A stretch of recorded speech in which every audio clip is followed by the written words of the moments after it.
اللہ تعالیٰ اس شخص سے فرمائے گا کہ اپنے بھائی کو اس کا حق دو.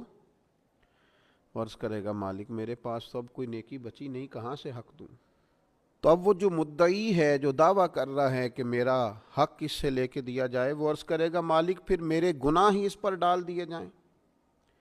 حضور مسکرا رہے ہیں, جناب انس بن مالک فرماتے ہیں, لیکن اس بات پر آ کر حضور کی آنکھوں میں آنسو آ گئے.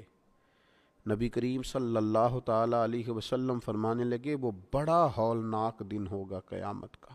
لوگ اس دن تلاش کریں گے کہ کوئی ایسا شخص ہمیں ملے, ضرورت محسوس کریں گے کہ جو ہمارا بوجھ اٹھائے. اب وہ شخص عرض کرتا ہے مالک میرے پاس تو کوئی نیکی نہیں ہے, اور یہ کہہ رہا ہے میرے گناہ ہی اس پر ڈال دیے جائیں. تو نبی پاک علیہ الصلوۃ والسلام فرماتے ہیں اللہ تعالیٰ اس مدعی سے فرمائے گا ذرا سر تو اٹھا, جنت کی طرف تو دیکھ. تو وہ جنت کی طرف سر اٹھا کر دیکھے گا